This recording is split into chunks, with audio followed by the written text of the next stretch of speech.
আসসালামু আলাইকুম। আশা করছি আপনারা সকলেই খুব ভালো আছেন। একটি নতুন বৃষ্টির ভ্লগে আপনাদের সকলকেই স্বাগত। আজ খুব জোর বৃষ্টি হচ্ছে আমাদের এখানে, তাই ভাবলাম বৃষ্টিতে আমার বাগান কেমন দেখায় সেটা আপনাদের সাথে শেয়ার করা যাক। তাই চলে এসেছি ওপরে ভিডিও করার জন্যে। তো দেখুন, প্রথমেই ফার্স্টলি সিঁড়ি থেকে উঠেই যেটা দেখালাম, তারপর এই সাইডে আরেকটা ছাদ আছে।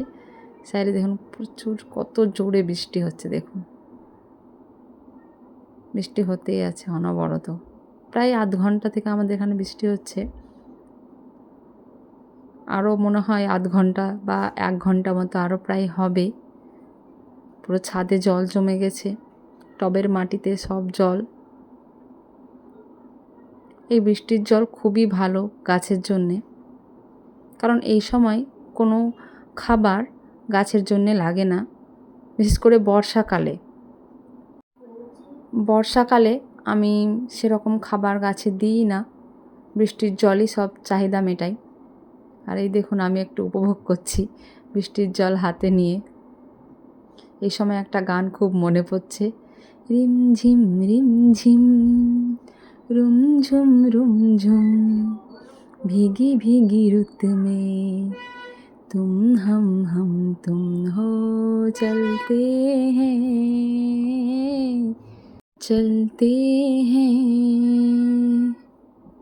এই বৃষ্টির জল এত ঠান্ডা, হাতটা আমার আবার মানে বেশি ঠান্ডা সহ্য হয় না, তবুও একটু এক্সপিরিয়েন্স করছি, উপভোগ করছি বৃষ্টির জল হাতে নিয়ে।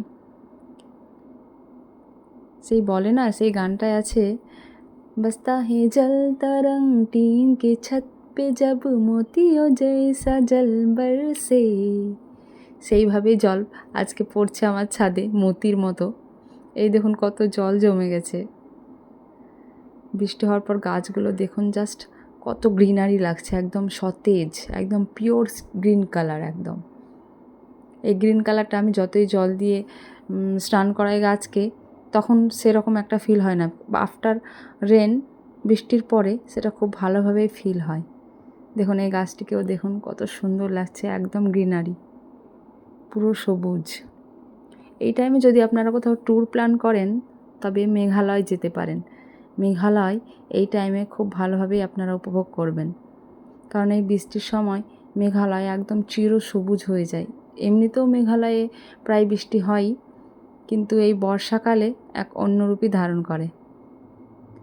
আরও একবার ভাবলাম হাতে নিয়ে দেখি। সে যতক্ষণ ছাদে আছি আমি ভিডিও করছি, ততক্ষণ একবার হাতে জল নিচ্ছি, কিছু গাছে হাত দিচ্ছি, ব্যাস পুরোটা আমিও ভিজে গেছি, পুরো নিচেটা আমার পা, সব পায়জামা সব ভিজে গেছে নিচের দিকটা এই ভিডিও করার জন্য। এই গাছগুলোর কালার দেখুন জাস্ট কত পিওর কালার এসেছে বৃষ্টির জলে।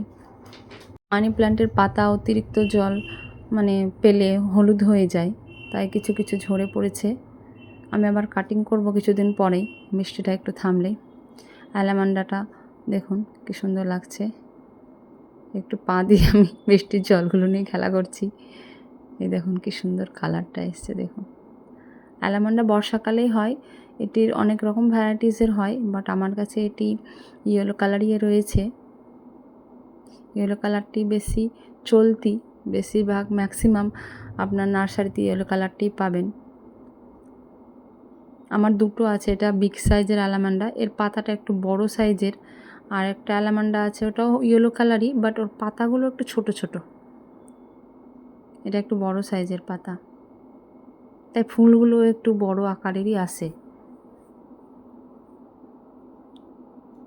চেয়ার উল্টে পড়েছে আমার,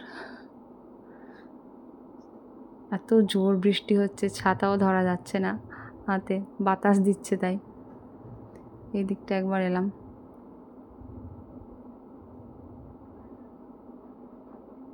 আর এই দেখুন এক্সোরার ফুলগুলো কি লাল লাগছে, তাই না? প্রথমে অরেঞ্জ, লাইট অরেঞ্জ থাকে এক্সোরার ফুলটা, তারপরে ডিপ অরেঞ্জ হয়, তারপরে কিছুদিন পর একদম আরও ডিপ রেড কালার হয়ে যায়, তারপর রেড কালার হওয়ার পর একটু একটু ফ্যাকাশে হয়ে হয়ে তখন ঝরে পড়ে। প্রায় 20 দিন মতো তো থাকে এক একটা এক্সোরা ফুল ধরে গাছে। আমি একটু জলে হাঁটাহাঁটি করছি। জল জমে গেছে যেহেতু পাস হচ্ছে না পাইপ দিয়ে, কারণ বৃষ্টির জল খুব জোর গতিতে বৃষ্টি হচ্ছে, খুব তেজ, পাসও হতে পারছে না, এত জোর বৃষ্টি হচ্ছে। আর ওপরে সে মিনি ইকজোরা দুটো রয়েছে, টবের জল জমে গেছে দেখুন, এই দেখুন মধুমালতী। অ্যালোভেরাগুলো একদম সতেজ হয়ে গেছে আর কি। অ্যালোভেরার গাছ আপনার মনে হবে যে খুব রোদে রাখলে কিছুদিন মনে হবে যে হয়তো গাছটা মারাই গেছে, কিন্তু বৃষ্টির জল যেই পাবেন অ্যালোভেরা কেন যে কোনো গাছই একদম সতেজ হয়ে পড়বে। বৃষ্টির জলের এতটাই মানে কাজ আছে যে একটু মরা গাছও জ্যান্ত হয়ে পড়ে বৃষ্টির জল পেলে। তাই এই টাইমে কোনো সার দেওয়ার কোনো প্রয়োজন নেই, নাথিং। আপনারা যদি দিতে চান তবে লিকুইড সার দেবেন, কোনো কিছু মানে পাউডার গুঁড়ো বা কিছু, যেমন মাস্টার্ড গুঁড়োগুলো হয়, সরষা খোল গুঁড়ো, এগুলো দিবেন না আর কি। মাস্টার্ড কেকের গুঁড়ো বা সরিষার খোল বলি আমরা, এগুলোর গুঁড়ো এখন দেবেন না, দিলে জলে ঘুলে লিকুইড হিসাবে দিবেন যদি দিতে মনে করেন। আমার মতে তো না দেওয়াই ভালো। আর যদি আপনারা এপসাম সল্ট দেন তবু আপনারা জলে ঘুলেই দেবেন, কারণ এই টাইমে লিকুইডভাবে দেওয়াই ভালো যে কোনো সার। যদি আমরা মানে গোটা দিয়ে দিই, পুরোপুরি দিয়ে দিই, তাহলে সেখানে ছত্রাক ব্যাকটেরিয়া জন্ম নেবে গাছের গোড়ায়, আর সেটি গাছের পক্ষে ভালো হবে না। এই গাছটি দেখুন কি সুন্দর সতেজ লাগছে, একদম মনে হয় যেন প্রাণ ফিরে পেয়েছে, তাই না? Just beautiful. আসি তাহলে আজ, দেখা হবে পরের কোনো একটি ভিডিওতে। ততক্ষণ ভালো থাকবেন, সুস্থ থাকবেন, প্রকৃতি ও নিজের খেয়াল রাখবেন।